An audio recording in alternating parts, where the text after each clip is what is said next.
नमस्कार। YouTube के इस चैनल पर निःशुल्क परिचर्चा पर आप सभी का स्वागत है। शिक्षा मनोविज्ञान और शिक्षा शास्त्र में आज हम 14 जून 2020 को आपका जो पेपर हुआ था उसके जो प्रश्न हैं वो लेकर आए हैं। इन प्रश्नों का अपन एक एक करके विश्लेषण करेंगे। तो इससे पहले भी अपन ने जो 6 जून को हुआ था पेपर, पिछले संडे को जो हुआ था, उस पेपर को सॉल्व किया था। आज हम इस पेपर को सॉल्व कर रहे हैं जिसमें मापन, आकलन, मूल्यांकन, उपलब्धि परीक्षण, RT 2009 इनसे संबंधित प्रश्न हैं, इनको शामिल किया गया है। तो देखते हैं, एक एक प्रश्न देखते हैं। पहला प्रश्न है, निम्नलिखित में से कौन सा अधिगम के आकलन को उजागर करता है? तो आपको मैंने आकलन जब पढ़ाया था तो आकलन में 4 बातें पढ़ाई थी।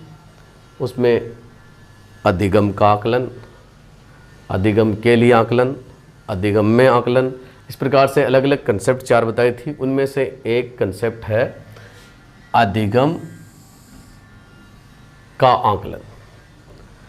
तो इन चारों कथनों में से कौन सा एक ऐसा कथन है जिसमें अधिगम का आकलन हुआ है? तो एक एक बात देखिए। पहला लिखा है, शिक्षक किसी विद्यार्थी के निष्पादन का आकलन दूसरों के निष्पादन की तुलना में करता है। तुलना करना कोई ज़रूरी नहीं है, आकलन करने के लिए कंपैरिजन करना कोई ज़रूरी नहीं है, इस बात को हम नकार सकते हैं। दूसरी बात, शिक्षक विद्यार्थी की चिंतन प्रक्रियाओं पर ध्यान देने के अलावा उनकी अवधारणात्मक समझ यानी कंसेप्चुअल अंडरस्टैंडिंग है उसका भी आकलन करता है। तो यानी कि बच्चे के समझ में आ रहा है कि नहीं आ रहा है, ठीक है ना, उसकी जो चिंतन संबंधी प्रक्रिया है, इसके अलावा उसकी अंडरस्टैंडिंग हो रही है नहीं हो रही है, इससे संबंधित। तो ये भी कुछ मिलाकर ठीक है थोड़ा। इससे पहले आगे वाले 2 देखते हैं। शिक्षक मानक उत्तरों के विद्यार्थियों के उत्तरों की तुलना करके उनका आकलन करता है। तुलना वाली बात इसमें आ गई, तो तुलना से कोई मतलब नहीं है। शिक्षक पाठ्य पुस्तकों में दी गई जानकारी के आधार पर विद्यार्थियों का आकलन करता है, ये भी एकदम सही नहीं है। तो देखो, इसका सबसे जो प्रॉपर उत्तर है ना, वो होगा शिक्षक विद्यार्थी की चिंतन प्रक्रियाओं पर ध्यान देने के साथ साथ उसकी जो कंसेप्ट है ना उसको समझने का आकलन भी करता है। तो आकलन में यही है कि बच्चे के भाई अधिगम के आकलन का मतलब है कि बच्चे को जो चीज़ पढ़ाई गई वो वाकई में उसके समझ में आ रही है या नहीं आ रही है। तो इसके अंदर सबसे सही उत्तर जो है वो 2 नंबर होगा। आगे देखिए, अगला प्रश्न देखते हैं। दूसरा प्रश्न है, सर्वाधिक प्रामाणिक परीक्षण बनाते हैं, यानी जो प्रामाणिक परीक्षण होते हैं ना उनकी खास बात, इनमें से कौन सी परीक्षण ऐसे हैं जिनको अपन सर्वाधिक प्रामाणिक मान सकते हैं? तो निबंधात्मक परीक्षाओं को, वस्तुनिष्ठ परीक्षाओं को, विषयनिष्ठ परीक्षाओं का, या फिर उपयुक्त में से कोई नहीं। तो अपन सब जानते हैं कि निबंधात्मक परीक्षणों में थोड़ी प्रामाणिकता की कमी होती है। इसमें सबसे जो सही उत्तर होगा, क्योंकि निबंधात्मक और विषयनिष्ठ की बात हो गई, सब्जेक्टिव हो गया, तो इसका सबसे सही उत्तर मानेंगे अपन ऑब्जेक्टिव, क्योंकि ऑब्जेक्टिव एग्जाम जो होती हैं उनमें प्रामाणिकता ज़्यादा होती है। इस बात को अपन सब जानते हैं। प्रमापीकृत और अप्रमापीकृत परीक्षण जब अपन पढ़ते हैं ना, तो अपन सब जानते हैं कि वस्तुनिष्ठ परीक्षण विषयनिष्ठ परीक्षणों की तुलना में क्या होते हैं, अधिक प्रामाणिक होते हैं। तो इसका सही उत्तर है अपन 2 नंबर मानेंगे। अगला देखिए, तीसरा प्रश्न, निम्नलिखित में से कौन सा कथन वस्तुनिष्ठ परीक्षणों के बारे में असत्य है? यानी ऑब्जेक्टिव टेस्ट जो होते हैं उनके बारे में कौन सी बात ठीक नहीं है? पहली बात है, इन प्रश्नों द्वारा छात्रों को विषय का व्यवहारिक ज्ञान दिया जाना संभव नहीं है। तो ये बात तो ठीक है, क्योंकि अपन सब जानते हैं कि ऑब्जेक्टिव एग्जाम होती है ना, उसमें व्यवहारिकता वाली चीज़ नहीं होती है, खाली ज्ञानात्मक पक्ष की चीज़ होती है। इन प्रश्नों द्वारा मूल्यांकन प्रणाली में वस्तुनिष्ठता की संभावना रहती है, ठीक है, ये बात भी ठीक है। इन प्रश्नों द्वारा ली गई परीक्षा को केवल तथ्यों पर आधारित होती है, ये भी बात सही है, क्योंकि खाली तथ्यात्मक जानकारियां उन्हीं का पता चलता है। इन प्रश्नों द्वारा जांच कार्य में काफ़ी श्रम और समय व्यय होता है, यानी कि ऑब्जेक्टिव परीक्षण है उसकी जांच करने में समय और धन ज़्यादा व्यय होता है। ये बात एकदम गलत है, क्योंकि अपन सब जानते हैं वस्तुनिष्ठ परीक्षणों की जांच करना बहुत ही आसान काम है। इसके लिए एक्सपर्ट की भी आवश्यकता नहीं पड़ती है। ऑब्जेक्टिव टेस्ट जो होते हैं ना, उनकी जांच तो अपन आप सब जानते हो कि कंप्यूटर से भी करवा सकते हैं। होमआर सीट से स्कैनर जो होता है उसके माध्यम से जांचें हो सकती है।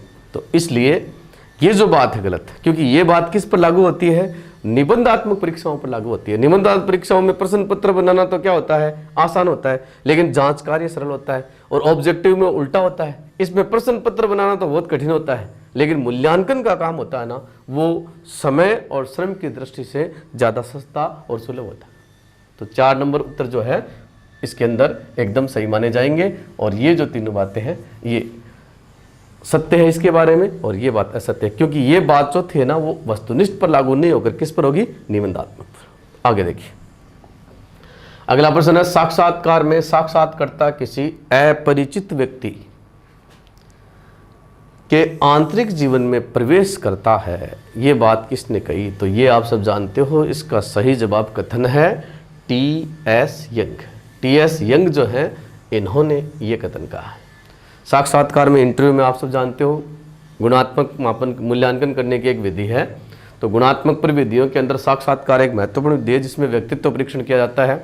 इसमें अपरिचित व्यक्ति होता है, सामने वाले भी अपरिचित होते हैं, उनके सामने ताकि पक्षपात नहीं हो, आमने सामने बैठकर प्रश्न उत्तर वगैरह है, इनके माध्यम से जो अभ्यर्थी होता है उससे विभिन्न प्रकार की जानकारियाँ ली जाती हैं। तो इसका सही उत्तर है तथ्यात्मक प्रश्न है, सीधा सीधा है। तो कथन के आधार पर प्रश्न होता है, वो अपन सब जानते हैं कि इसमें ज़्यादा विचार करने वाली चीज़ नहीं होती है। जिसका कथन है उसी का है, दूसरा होने का मतलब ही नहीं है। इसलिए ऐसी स्थिति में उत्तर अगर आपको आता है तो ठीक है, नहीं आता तो आपको ऐसे प्रश्न को छोड़ देना चाहिए, क्योंकि रीट में इस प्रकार की चीज़ नहीं है। क्योंकि माइनस मार्किंग नहीं होने के कारण अपन कोशिश करते हैं कि भाई कोई भी एक सही हो जाए। आगे देखिए, अगला प्रश्न है, एक बाल केंद्रित कक्षा में बच्चे सामान्यतः सीखते हैं, यानी जो बाल केंद्रित कक्षा होती है, बाल केंद्रित कक्षा किसे कहते हैं? तो पहले ये सुन लीजिए, बाल केंद्रित शिक्षा का मतलब होता है जहाँ पर बच्चे की रुचि, अभिरुचि, योग्यता, क्षमता, इन सब बातों पर जहाँ पर ध्यान दिया जाता है ना, प्रत्येक बच्चे पर व्यक्तिगत रूप से ध्यान दिया जाता है। ऐसी कक्षा जो होती है ना, या ऐसी शिक्षा होती है, उसको अपन बाल केंद्रित कक्षा कहते हैं। तो बाल केंद्रित कक्षा कौन सी होगी? जहाँ व्यक्तिक और सामूहिक दोनों रूपों में सिखाया जा सकता है बच्चे को, मुख्य रूप से शिक्षक से, व्यक्तिगत रूप से या समूह में। तो आपकी जानकारी के लिए बता दूं कि पर्टिकुलर पर तो ध्यान देना ही देना है, लेकिन बाल केंद्रित शिक्षा में अपन सब जानते हैं समूह का भी महत्व है। जैसे बाल्यावस्था में जो बच्चे होते हैं वो समूह में रहना पसंद करते हैं, तो समूह के माध्यम से भी दे सकते हैं और व्यक्ति। तो इसका सही उत्तर है, अब चूंकि कई जगह इसका उत्तर व्यक्ति बताया गया है, लेकिन ये उत्तर एकदम सही नहीं है। जो सही आंसर की संशोधित आई ना, उसके अंदर जो उत्तर माना गया वो 1 नंबर है। व्यक्तिक और सामूहिक दोनों रूपों में इस प्रकार की शिक्षा दे सकते हैं अपन। आगे देखिए, अगला प्रश्न, आकलन के बारे में 4 कथन दिए हुए हैं, एक एक कथन देखिएगा। बच्चों को लेबल करने यानी नाम देने और वर्गीकरण करने की अच्छी रणनीति है।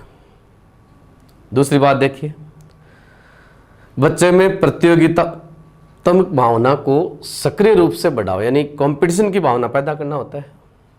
सीखने को सुनिश्चित करने के लिए तनाव और दबाव को उत्पन्न करना होता है। नो, ये भी गलत है। और सीखने में सुधार का एक तरीका है। तो अपन सब जानते हैं आकलन के बारे में अपन ने पढ़ा था कि आकलन है ना, वो तरीका है जिसके माध्यम से शिक्षण अधिगम प्रक्रिया में अपन सुधार की कोशिश से करते हैं। तो एकदम सही उत्तर है वो चौथा उत्तर इसका सही होना जाएगा। आगे देखिए, अगला प्रश्न है, उपलब्धि परीक्षण निर्माण का अंतिम सोपान। तो मैंने आपको उपलब्धि परीक्षण जब पढ़ाया था ना, तो उसके सारे सोपान लिखाए थे, उद्देश्यों के निर्धारण से लेकर आखिरी आपको पता है कौन सा बताया था, अंक तालिका का निर्माण, यानी लास्ट में अंक तालिकाएं प्रदान कर दी जाती हैं। तो परीक्षण का आयोजन पहले होता है, फिर उसका मूल्यांकन होता है, इससे पहले ब्लूप्रिंट वगैरह उनका निर्माण हो जाता है, और लास्ट में क्या है, मार्कशीट यानी अंक तालिकाएं प्रदान कर दी जाती है। अगला प्रश्न देखिए, प्रश्न संख्या 8, भारतीय संविधान के किस भाग में 6 से 14 वर्ष के बच्चों के लिए शिक्षा हेतु प्रावधान है? तो मैं आपकी जानकारी के लिए बता दूं, भारतीय संविधान का जो भाग 2 भाग 3 में देखिए, पहले भाग 3 में है मूल अधिकार, फंडामेंटल राइट्स हैं। तो मूल अधिकारों में आप सब जानते हो आर्टिकल 21A जो है उसमें 6 से 14 वर्ष के बच्चों को शिक्षा का मौलिक अधिकार प्रदान किया गया है। उसके बाद में आप आइए भाग 4 में। भाग 4 में DPSP है, राज्य के नीति निर्देशक तत्व। इनके अंदर भी अनुच्छेद 45 जो है, आर्टिकल 45 है, उसमें प्रोविजन किया गया कि राज्य 6 से 14 वर्ष के बच्चों के लिए शिक्षा को सुनिश्चित करेगा। और भाग 4 में ही आप सब जानते हो, भाग 4 क और अनुच्छेद, ये फंडामेंटल ड्यूटीज है भाई, मौलिक कर्तव्य। मौलिक कर्तव्यों में 11वां मौलिक कर्तव्य है, उसमें माता पिता को ये निर्देश दिया गया है कि वो अपने 6 से 14 वर्ष के सभी बच्चों के लिए निःशुल्क एवं अनिवार्य शिक्षा की व्यवस्था करेंगे। तो इस प्रकार से देखो कहाँ कहाँ हो गए, मूल अधिकार में, राज्य के नीति निर्देशक तत्वों में और मूल कर्तव्यों में। इसका मतलब यहाँ 4 बातें लिखी हुई हैं, तो इनमें आपको खोजना है। उद्देशिका कट जाएगा, उद्देशिका प्रस्तावना हो कहते हैं, जिसमें उद्देशिका होगी ना वो नहीं होगा, तो उद्देशिका इसमें भी नहीं है। ठीक है, तो देखिए इसमें भी उद्देशिका आ गई, तो ये भी नहीं होगा, ये भी नहीं होगा, ये भी नहीं होगा। तो 4 नंबर एकदम सही उत्तर है। नीति निर्देशक तत्व है ही, इसके अलावा मौलिक कर्तव्य फंडामेंटल ड्यूटीज में भी है, और मौलिक अधिकार, ये मौलिक अधिकार भाग 3 में भी, अनुच्छेद 21 के में। तो सब सही जो उत्तर है वो 4 नंबर हो जाएगा। आगे देखिए, अगला प्रश्न है 9वां, प्रविधियों की दृष्टि से मूल्यांकन के प्रकार होते हैं। तो ये तो शुरू में जब मैंने आपको मूल्यांकन के प्रकार पढ़ाए थे ना, उस समय सारी बातें बताई थी कि मूल्यांकन को अपन मूलतः 2 भागों में, प्रविधियों के आधार पर 2 भागों में बांट सकते हैं, एक तो मात्रात्मक और एक गुणात्मक। अब इनके लिए कौन कौन से, देखो यहाँ लिखा है मात्रात्मक तथा निर्माण, ये तो क्वांटिटिव और ये हो गया फॉर्मेटिव। तो फॉर्मेटिव तो होता ही नहीं इसमें, प्रविधियों की दृष्टि से नहीं होता है। फिर है परिमाणात्मक तथा योगात्मक, तो ये परिमाणात्मक हो गया, ये भी मात्रात्मक हो गया, और योगात्मक मतलब समेटिव हो गया, तो ये समेटिव नहीं होता है इसके अंदर। और रचनात्मक, ये निर्माणात्मक हो गया, ये समेटिव और फॉर्मेटिव और समेटिव हो गए, तो ये भी गलत हो गया। परिमाणात्मक तथा गुणात्मक ये हो गया, ये क्वांटिटिव एंड क्वालिटिव। इसका मतलब ये तो मात्रात्मक और ये गुणात्मक। तो अपन ने शुरू में जब वर्गीकरण पढ़ा था ना, तो उसमें भी अपन ने सारी प्रविधियों को 2 भागों में डिवाइड किया था। एक तो बताई थी आपको मात्रात्मक और दूसरी बताई थी गुणात्मक। तो इसका सही जवाब है वो 4 नंबर हो जाएगा। आगे देखिए, अगला प्रश्न है, किन परीक्षणों में पक्षपात की संभावनाएं नहीं होती? यानी उसमें जो मूल्यांकन करता है, जांच करता है, वो पक्षपात नहीं कर सकता। कौन से में नहीं कर सकता? निबंधात्मक में, प्रयोगात्मक में, वस्तुनिष्ठ में, या इनमें से कोई नहीं। तो देखो निबंधात्मक में पक्षपात कर सकता है। कैसे कर सकता है? क्योंकि निबंधात्मक परीक्षाएं जो होती है ना, उनके अंदर बच्चों के सबके उत्तर एक जैसे नहीं होते हैं, उत्तर अलग अलग होते हैं। आपका उत्तर अगर जांचकर्ता की रुचि, अभिरुचि या उसके विचारों के साथ में मेल खाता है, तब तो आपको अच्छे नंबर मिल जाएंगे, और उनके साथ में मेल नहीं खाता है तो आपके नंबर प्रभावित होंगे। इसलिए ये चीज़ जो है, पक्षपात की संभावनाएं निबंधात्मक में तो फुल रहती है, इसलिए ये तो उत्तर नहीं होगा। प्रयोगात्मक, प्रैक्टिकल में भी पक्षपात होता है, आप सब जानते हो। परिचित के हिसाब से या किसी प्रकार से प्रैक्टिकल टेस्ट होते हैं ना, उनमें भी क्या है कि मूल्यांकन करता या जांचकर्ता जो होता है ना, वो पक्षपात कर लेता है। वस्तुनिष्ठ परीक्षा, वस्तुनिष्ठ परीक्षा इसका सही जवाब होगा, क्योंकि वस्तुनिष्ठ ऑब्जेक्टिव टेस्ट में जांचकर्ता कभी भी पक्षपात नहीं कर सकता। क्यों? क्योंकि वस्तुनिष्ठ परीक्षाओं में सही उत्तर सबका क्या होता है? एक जैसा होता है। इसलिए जांचकर्ता की रुचि, अभिरुचि इत्यादि का नंबरों पर कोई असर नहीं पड़ता, उत्तर पहले से निश्चित होता है और सबका उत्तर एक जैसा होता है। जब उत्तर सबके अलग अलग होते हैं तब तो आप किसी के साथ में पक्षपात कर सकते हो, लेकिन एक ही उत्तर सबका एक सा ही होगा, तो ऐसे में क्या कि जांचकर्ता है वो बिल्कुल भी नंबरों को प्रभावित नहीं कर सकता। तो ऑब्जेक्टिव टेस्ट है, जैसे मान लीजिए आपकी रीट की एग्जाम है, इसकी कॉपी आप चाहे कितनी बार चेक करवा लेना, और जांच करने वाला भी कंप्यूटर है, और कंप्यूटर की कोई रुचि अभिरुचि नहीं होती है, इसलिए यहाँ पर भेदभाव नहीं होगा, आप कितनी बार जांच करवाइए। लेकिन निबंधात्मक परीक्षा में आप जैसे कॉपी चेक करवाते हो, तो जैसे मान लीजिए आपने कॉपी चेक करवाई, एमए की कॉपी चेक कराई, पहले आपके 45 नंबर आए, दूसरी बार आपने जांच कराई तो 65 हो गए, यानी 20 नंबर बढ़ गए। तो ऐसा कहाँ हो सकता है? निबंधात्मक पॉसिबल है, यहाँ नहीं पॉसिबल है, इसलिए वस्तुनिष्ठ इसका एकदम सही जवाब हो जाएगा। इसके बाद में अगला प्रश्न देखते हैं, प्रश्न संख्या 11 देखिए, किन परीक्षणों में भाषा संबंधित कठिनाई बाधा नहीं बनती? यानी भाषा से संबंधित कोई कठिनाई होती है ना, वो बैरियर नहीं बनती है, बाधा नहीं बनती है। तो अपन सब जानते हैं कि बिना भाषा के कौन सी परीक्षाओं में जोरदार परफॉर्मेंस हो सकती है? निबंधात्मक में नहीं हो सकती, क्योंकि निबंधात्मक में तो बहुत ज़्यादा लिखना पड़ता है। आपको लिखना पड़ता है, पक्ष विपक्ष में तर्क देने पड़ते हैं, आपकी हस्तलेखनी भी ठीक होनी चाहिए। वस्तुनिष्ठ परीक्षाओं के अंदर भाषा का इस्तेमाल नहीं होता, क्योंकि इसमें उत्तर जो होते हैं ना वो प्रतीकात्मक होते हैं, या तो प्रतीकात्मक होते हैं या भाषा का बहुत ही सीमित मात्रा में, जैसे रिक्त स्थान में एक शब्द लिखना है आपको। तो ऐसी स्थिति में भाषा संबंधी कठिनाई है ना, ऑब्जेक्टिव एग्जाम में बिल्कुल भी दिक्कत पैदा नहीं करती। मान लीजिए जिनकी हैंडराइटिंग ठीक नहीं है, जिनकी लिखने की गति ठीक नहीं है, और जो वर्तनी संबंधी बहुत सारी गलतियां करते हैं ना, ऐसे लोग हमेशा निबंधात्मक परीक्षाओं से डरते हैं। जैसे आपकी रीट की एग्जाम है, इसको अगर निबंधात्मक कर दिया जाए तो आप में से बहुत सारे मैदान छोड़कर भाग जाएंगे। क्यों? क्योंकि आप वस्तुनिष्ठ परीक्षा है ना उनके तो आदी हो गए हैं, और ये परीक्षाएं देना अपन ने क्या है लगभग बंद कर दिया है। आजकल सभी परीक्षाओं का स्वरूप ऑब्जेक्टिव हो गया है, इसलिए लिखने वाला काम लगभग बंद हो चुका है, और लिखने की जो आदत थी ना, हस्तलेखनी की स्पीड वगैरह, वो सारी प्रभावित हो गई हैं। तो ऐसी स्थिति में भाषा संबंधी जो कठिनाई होती है ना, वो निबंधात्मक में तो परेशान करती है, लेकिन वस्तुनिष्ठ पर इसका कोई असर नहीं पड़ता। लेकिन इसका दोष भी है, अगर ये वस्तुनिष्ठ परीक्षाएं जब ज़्यादा होंगी ना, तो निश्चित रूप से भाषा संबंधी कमजोरियां हैं उनमें हमेशा बनी रहेंगी, और उनमें कभी भी सुधार नहीं होगा। इसलिए निबंधात्मक परीक्षाएं जो होती है ना, वो अपने लेखनी सुधार के लिए, भाषा सुधार में, शैली सुधार में बहुत ही मददगार होती है। तो इस प्रश्न के हिसाब से अपना सही जवाब होगा ऑब्जेक्टिव।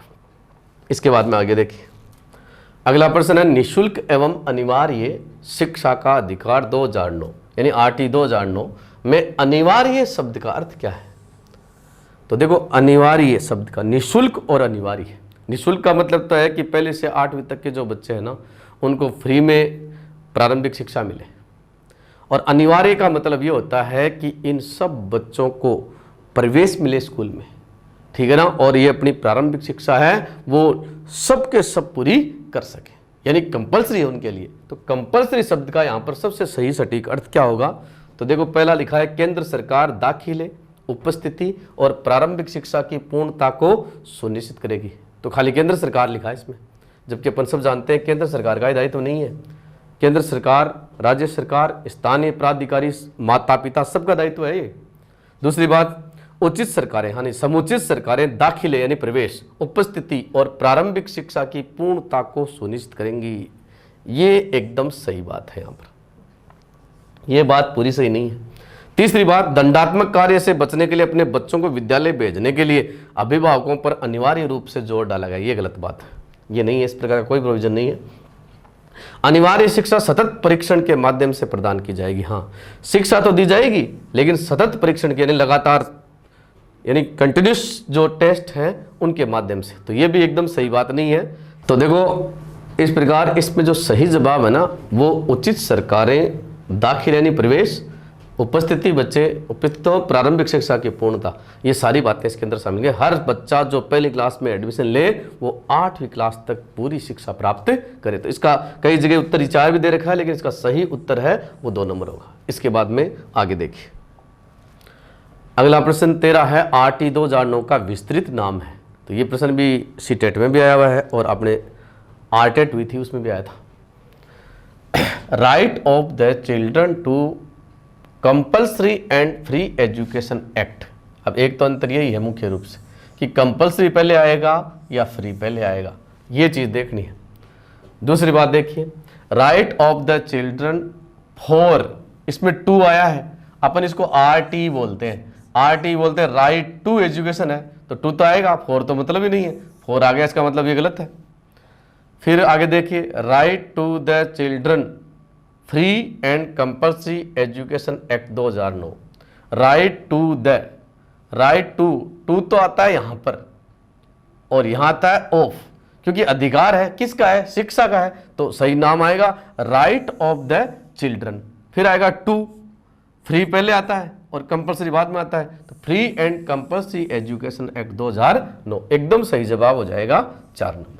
बाकी सब में किसी न किसी में कोई कमी, जैसे यहाँ पर ये गलत रख दिया, यहाँ पर 4 गलत रख दिया, यहाँ फ्री की जगह पहले कंपल्सरी दे दिया, तो इस प्रकार से सबसे जो प्रॉपर उत्तर है वो 4 नंबर हो जाएगा। प्रश्न संख्या 14, कौन से प्रश्नों में वस्तुनिष्ठता का अभाव होता है? बहुविकल्पात्मक यानी multiple choice, very short answer type question, रिक्त स्थान पूर्ति, और सत्य असत्य। तो अपन सब जानते हैं कि वस्तुनिष्ठ परीक्षण है वो 4 प्रकार के होते हैं। एक तो मल्टीपल चॉइस, एक रिक्त स्थान पूर्ति होता है, एक सत्य असत्य कथन होता है और एक समूह मिलान करने वाला होता है। तो अपने आप ही उत्तर यहाँ से निकल कर आ गया है। इसका जो सही उत्तर होगा वो 2 नंबर होगा। अति लघुत्तरात्मक प्रश्न जो होते हैं ना वो सब्जेक्टिव एग्जाम में होते हैं, ऑब्जेक्टिव में नहीं होते। अति लघुत्तरात्मक, लघुत्तरात्मक और निबंधात्मक ये तो होते हैं विषयनिष्ठ सब्जेक्टिव एग्जाम होती है उनमें। और ये 4 प्रकार के मल्टीपल चॉइस, रिक्त स्थान पूर्ति, सत्य असत्य कथन और समूह मिलान करने वाले ये होते हैं ऑब्जेक्टिव में। तो अपने आप 2 नंबर उत्तर सही हो गया इसका। अगला प्रश्न देखिए। अगला प्रश्न है 15वां, वस्तुनिष्ठ परीक्षणों के दोष नहीं हैं, यानी कि ऑब्जेक्टिव एग्जाम में निम्नलिखित में से कौन सा दोष नहीं है। तो पहला है मौलिकता व सृजनशीलता का अभाव है। ये दोष तो होता है क्योंकि ऑब्जेक्टिव में आप अपनी कोई मौलिक चीज़ लिख नहीं सकते, न आप कोई सृजन कर सकते हो, रचना कर सकते हो, इसलिए ये दोष तो पाया जाता है। भाषा कौशल का अभाव, हाँ, यानी जो लैंग्वेज होती है उसका इस्तेमाल नहीं होता, इसलिए भाषा में भी स्किल पैदा नहीं होती, इसकी भी कमी रहती है इसमें से, ठीक है। तर्क, चिंतन व कल्पना का अभाव। वस्तुनिष्ठ परीक्षण में क्या होता है कि प्रश्न और उत्तर सामने होते हैं, इसलिए ज़्यादा दिमाग पर जोर डालने की जरूरत नहीं पड़ती, इसलिए तर्क चिंतन वगैरह, कल्पना वगैरह वो भी कम होती है। जबकि निबंधात्मक प्रश्न में तर्क चिंतन वगैरह इनकी ज़्यादा जरूरत पड़ती है, क्योंकि पक्ष में सोचना, विपक्ष में सोचना, आलोचना, समालोचना, अंतर, समानता, इनमें इन चीज़ों की जरूरत पड़ती है। और जांच हेतु अधिक धन खर्च होना। ऑब्जेक्टिव एग्जाम की जांच करने के लिए धन कम खर्च होता है, क्योंकि वस्तुनिष्ठ परीक्षणों की जांच करना बहुत ही आसान है। ये जांच कंप्यूटर या मशीन के द्वारा भी करवाई जा सकती है। जबकि निबंधात्मक परीक्षण होते हैं ना, उनकी जांच में बहुत ज़्यादा धन खर्च होता है। इसलिए इसमें 3 बात तो है वो इसके दोष से संबंधित है, लेकिन चौथा इसका दोष नहीं है। जांच हेतु अधिक धन और अधिक परिश्रम किस में लगता है? सब्जेक्टिव में लगता है, न कि ऑब्जेक्टिव में। आगे देखिए। अगला प्रश्न है, आकलन उद्देश्यपूर्ण होता है यदि, यानी जो अपन बच्चे के बारे में जो असेसमेंट कर रहे हैं ना, वो उद्देश्यपूर्ण कब होता है? पहला है, इससे विद्यार्थियों में भय और तनाव का संचार हो। भय और तनाव पैदा करने के लिए थोड़ी होता है, गलत बात है ये तो ये तो गलत बात हो गई। इसके बाद में, इससे विद्यार्थियों और शिक्षकों को प्रतिपुष्टि फीडबैक मिलती है। ये बात ठीक है, चलिए ये बात अपन ठीक मानते हैं, इसको गलत माना अपन ने। यह केवल एक बार वर्ष के अंत में हो, ये भी जरूरी नहीं है। अपन सब जानते हैं आकलन तो समय समय पर होते रहना चाहिए। संपूर्ण सत्र पर्यंत अगर असेसमेंट होते रहे ना, फॉर्मेटिव समेटिव किस रूप में भी, तो पूरे सत्र में चलनी चाहिए। ये बात भी गलत हो गई। और चौथा, विद्यार्थियों की उपलब्धियों में अंतर करने के लिए तुलनात्मक मूल्यांकन किया जाए। तुलना करने की कोई जरूरत नहीं है आकलन के लिए। आकलन का मतलब मुख्य रूप से सुधार करने के लिए है, फीडबैक के लिए है, प्रतिपुष्टि के लिए है। इसलिए इसका सही जवाब होगा 2। इससे विद्यार्थियों और शिक्षकों को प्रतिपुष्टि यानी पृष्ठ पोषण फीडबैक मिलता रहता है, ताकि वो अपनी शिक्षण अधिगम प्रक्रियाओं के अंदर सुधार कर सके। आगे देखिए 16 के बाद में अगला प्रश्न देखिए 17। मूल्यांकन प्रक्रिया का प्रथम सोपान होता है, यानी जब अपन मूल्यांकन करते हैं तो पहला सोपान क्या होता है? तो अपन सब जानते हैं, मूल्यांकन पर प्रश्न आया हुआ है कि मूल्यांकन का घनिष्ठ संबंध किससे होता है? मूल्यांकन का घनिष्ठ संबंध होता है शिक्षण उद्देश्यों से। सबसे पहले मूल्यांकन के क्या होते हैं? उद्देश्य निर्धारित होते हैं। जैसे अपन ज्ञान, अवबोध, कौशल वगैरह तय करते हैं ना, तो लास्ट में जो मूल्यांकन प्रश्न पूछते हैं उनके द्वारा क्या करते हैं? उन्हीं का पता लगाते हैं कि बच्चे को ज्ञान, अवबोध वगैरह हुआ या नहीं हुआ। तो मूल्यांकन प्रक्रिया का पहला सोपान होता है शैक्षणिक उद्देश्यों का निर्धारण करना। ये सारी बातें हैं वो गौण है, सबसे पहला काम ये है। इसके बाद में आगे देखिए। अगला प्रश्न है, आरटी 2009 के बारे में सत्य कथन है, यानी आरटी 2009 के बारे में कौन सी बात सही है? इसका विधेयक पहले राज्यसभा में पेश नहीं हुआ। राज्यसभा में हुआ था, ये कह रहा है कि नहीं हुआ, इसका मतलब बात गलत हो गई। दूसरी बात, इसका विधेयक 4 जुलाई को लोकसभा में, 4 जुलाई को नहीं हुआ था, 4 अगस्त को हुआ था, तो ये भी बात गलत हो गई। इसके विधेयक पर 27 अगस्त 2009 को राष्ट्रपति प्रतिभा देवी सिंह पाटिल ने हस्ताक्षर कर दिए थे। 26 को नहीं की, 27 को नहीं किए थे, 26 अगस्त को किए थे। 27 अगस्त को तो इसका गजट नोटिफिकेशन हुआ था, तो 26 अगस्त को प्रतिभा देवी सिंह पाटिल ने किए थे, ये भी बात गलत हो गई। तो उत्तर हो गया 4 नंबर, इनमें से कोई नहीं, यानी तीनों ही बात ऊपर वाली क्या है? गलत। सही बता दिए मैंने आपको। पहले राज्यसभा में ही पेश हुआ था, 4 जुलाई को नहीं, 4 अगस्त को पारित हुआ था। 27 अगस्त को नहीं बल्कि 26 अगस्त को राष्ट्रपति ने हस्ताक्षर किए थे। अगला प्रश्न देखिए, प्रश्न संख्या 19 देखिए। एनसीएफ 2009 के अनुसार, चूंकि आपको एनसीएफ यहाँ पर नहीं पढ़ाई है हमने, लेकिन एक प्रश्न है आकलन से संबंधित है, इसलिए पूछा यहाँ पर। एनसीएफ 2005 के अनुसार कक्षा 1 और 2 का जो आकलन होता है ना, उसमें आप क्या क्या ले सकते हो? लिखित परीक्षा नहीं ले सकते पहली से दूसरे के बच्चे की, मौखिक परीक्षा नहीं ले सकते, केवल क्या कर सकते हो? अवलोकन। ध्यान रखना, न तो लिखित ले सकते हो, न मौखिक ले सकते हो, न प्रैक्टिकल ले सकते हो। ऐसे बच्चों का केवल क्या करोगे? अवलोकन, यानी ऑब्जर्वेशन किया जा सकता है। अवलोकन के आधार पर ही इनकी कक्षा प्रवृत्ति वगैरह होती है। तो सही जवाब क्या होगा? अवलोकन। लिखित परीक्षा और मौखिक परीक्षा की शुरुआत कक्षा 3 से मानी जाती है। आगे देखिए, एनसीएफ 2005 के अनुसार बताइए, मैंने आपको ये सारी बातें। अगली बात देखिए, अगला प्रश्न 20 2000 सॉरी ये गलत लिखा गया, 2009 है, 8 लिख दिया। 2009 के अनुसार पूर्व प्राथमिक से कक्षा 2 तक के आकलन किया जाना चाहिए। वही प्रश्न है, दोबारा रिपीट हो गया शायद, हाँ सॉरी, इसमें थोड़ा ऑप्शनों का फर्क है। इसमें लिखित परीक्षा आ गया, उसमें मौखिक की जगह क्रियात्मक लिखा हुआ है। प्रश्न वही है, लिखित परीक्षा। देखो पूर्व प्राथमिक का मतलब समझते हो ना, प्री प्राइमरी का मतलब नर्सरी है, इसके अलावा एलकेजी है, यूकेजी है, और फर्स्ट और सेकंड, ये 5 जो कक्षाएं हैं ना, इनका आकलन करने का तरीका मैंने आपको बता दिया है कि केवल क्या होगा? अवलोकन होगा। 3 नंबर सही जवाब। वही प्रश्न है, बस थोड़ा सा घुमा के पूछा गया है, थोड़ा सा फर्क। आगे देखिए, 21 नंबर क्वेश्चन देखिए, आकलन के बारे में निम्नलिखित कथनों में से कौन से कथन सही है? सही बात बतानी है आपको, एक एक बात सुन लीजिए। पहली बात है, आकलन में विद्यार्थियों को यह सहायता मिलनी चाहिए कि वे शक्तियों और रिक्तियों को देख सके, यानी अपनी क्षमताओं को और अपनी कमियों को देख सके, और शिक्षक तदनुसार उन्हें ठीक कर सके। ठीक है, कुल मिला के ये बात। दूसरी बात है, आकलन तभी सार्थक होगा जब विद्यार्थियों का तुलनात्मक, आकलन में तुलनात्मक मूल्यांकन की कोई आवश्यकता नहीं है। आकलन केवल स्मरण शक्ति का ही नहीं, बोधन यानी अंडरस्टैंडिंग और अनुप्रयोग का मतलब एप्लीकेशन, ज्ञान का प्रयोग, इसका भी होना चाहिए। ये बात भी ठीक है। और चौथी बात है, आकलन तब तक उद्देश्यपूर्ण नहीं हो सकता जब तक भय और चिंता, ये बात गलत है, भय और चिंता के लिए नहीं होता है। तो देखो इसमें सही उत्तर हो जाएगा, एक तो 1 नंबर सही हो रहा है और 1 3 हो रहा है, ये दोनों, दूसरा और चौथा गलत। तो सही जवाब इसमें क्या हो जाएगा? पहला और तीसरा। तो 1 नंबर ऑप्शन है वो एकदम सही। पहली बात भी सही है क्योंकि इससे फीडबैक मिलता है, कमियों का पता चलता है, और चौथी बात गलत हो गई, तीसरी सही है। आकलन केवल स्मरण शक्ति का नहीं बल्कि अंडरस्टैंडिंग और एप्लीकेशन है, नॉलेज का एप्लीकेशन है, उसका भी होना चाहिए। तो इस प्रकार से कथन संख्या 1 और 3 तो सही है, और 2 और 4 है वो गलत है। तो सही जवाब हो जाएगा 1 और 3।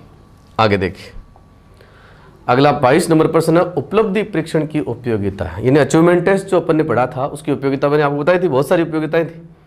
पहला, छात्र वर्गीकरण, सकारात्मक शिक्षण में सहायक, निदानात्मक शिक्षण में सहायक, चयन में सहायक। तो ये तो बात सारी सही है, इससे वर्गीकरण भी कर सकते हैं।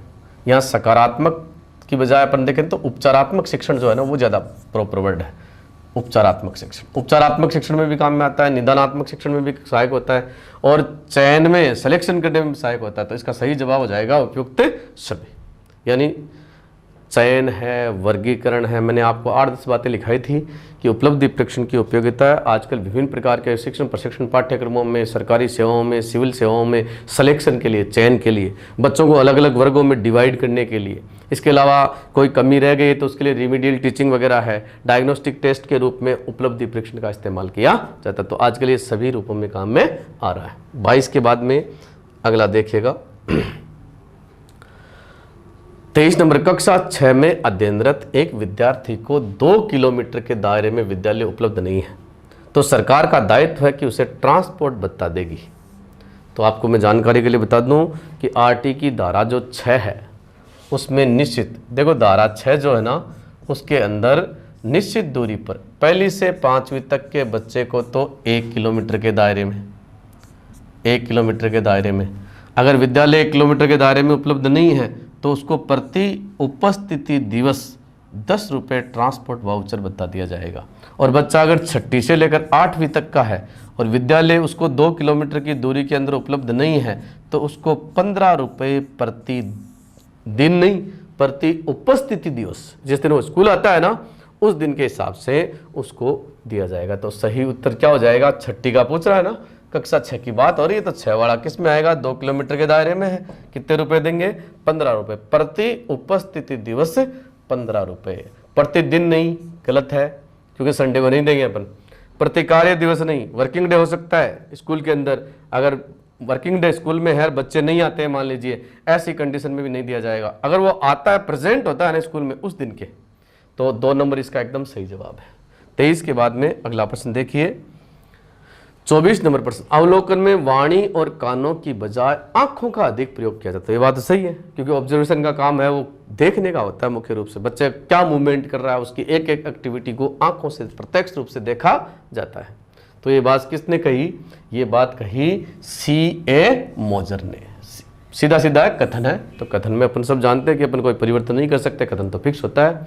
और अगला प्रश्न देखिए, 25वां और लास्ट क्वेश्चन जो है वो है, निम्नलिखित में से मूल्यांकन की कौन सी प्रविधि पूर्णतः गुणात्मक श्रेणी की है? यानी मैंने आपको मूल्यांकन के 2 वर्गीकरण बताए थे, एक तो मात्रात्मक और एक गुणात्मक। अब आपको सेलेक्ट ये करना है कि कौन सी सारी की सारी गुणात्मक है, यानी उसमें मात्रात्मक नहीं होनी चाहिए।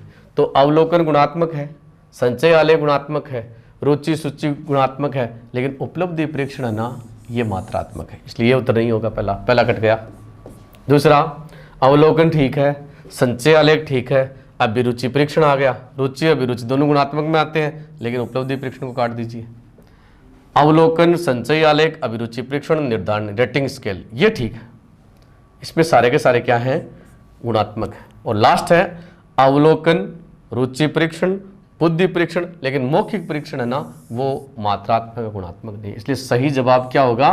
3 नंबर होगा, क्योंकि इसमें 3 में चारों ही क्या है? गुणात्मक प्रविधियां हैं। तो इस प्रकार हमने 14 जून को जो अपना पेपर हुआ था, टेस्ट हुआ था, उसके प्रश्न पत्रों को 25 प्रश्नों को सॉल्व कर लिया है। अगर और क्वेश्चन 2-4 क्वेश्चन अगर और हैं तो उनको और देख लेते हैं। आगे देखिए,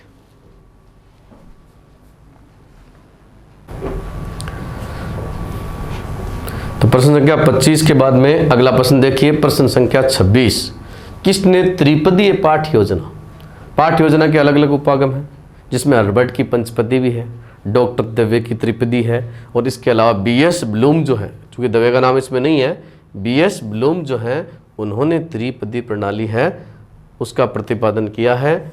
B.S. ब्लूम की जो त्रिपदी है उसके अंदर खास बात क्या है? देखिए, इस विधि में खास बात यह है, ब्लूम ने 3 भाग बताए इसके। पहला, उद्देश्यों का निर्धारण करना है। दूसरा है शिक्षण अनुभव, अधिगम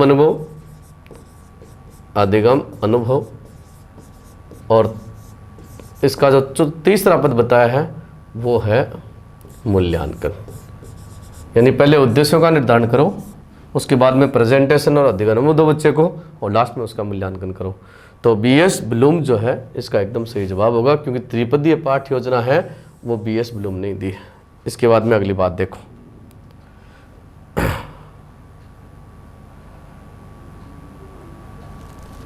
अगला प्रश्न देखिए, 8/2009 में कौन सी धारा 6 वर्ष से अधिक आयु के बच्चों हेतु आयु के अनुसार प्रवेश का प्रावधान करती है? तो ये बात धारा 4 में साफ साफ लिखी हुई है।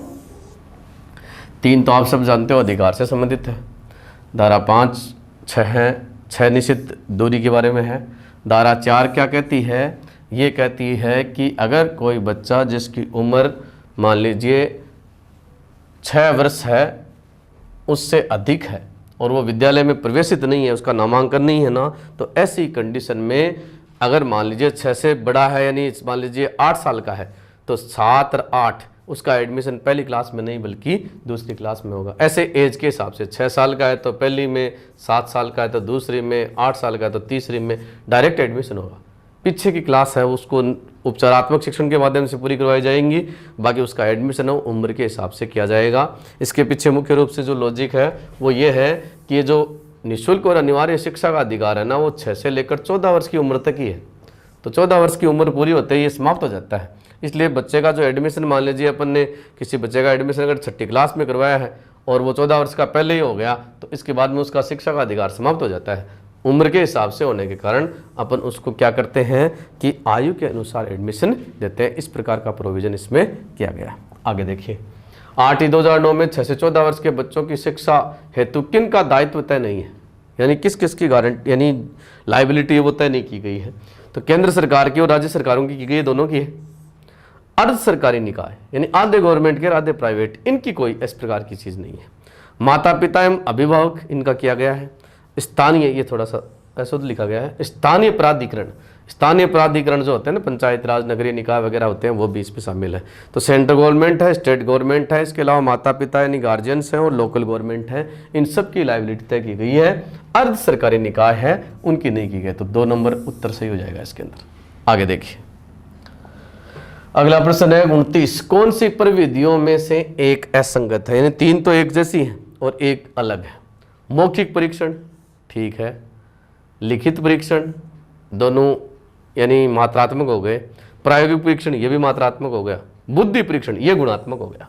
तो 4 नंबर उत्तर है वो एकदम सही हो जाएगा। आपको रुचि परीक्षण, अभिरुचि परीक्षण, बुद्धि परीक्षण, व्यक्तित्व परीक्षण, ये सब गुणों को जांचने के तरीके हैं। तो ये गुणात्मक में आते हैं, मात्रात्मक में नहीं आते। और अंतिम प्रश्न देखिए, लास्ट क्वेश्चन 30। निम्नलिखित में से कौन सा एक सामाजिक विज्ञान में मूल्यांकन का मुख्य उद्देश्य है। तो सामाजिक विज्ञान हो चाहे गणित हो, सभी में मूल्यांकन का उद्देश्य एक ही होता है। कौन सा? बच्चों का जो ज्ञान होता है ना, उसकी जांच करना कि बच्चों ने कितना सीखा है, उसका पता लगाने के लिए करते हैं। इसलिए छात्रों के ज्ञान की जांच करना ही होता है। इसमें विषय का नाम लिखने से अपने कन्फ्यूज नहीं होना है।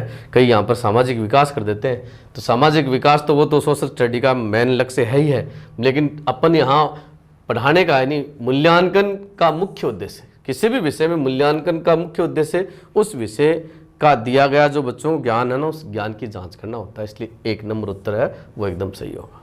तो इस प्रकार आपके 14 जून 2020 को जो टेस्ट हुआ था ना, उसके सारे प्रश्नों पर अपन ने चर्चा कर ली है और नेक्स्ट क्लास में अपन अगली चर्चा करेंगे। नमस्कार, धन्यवाद।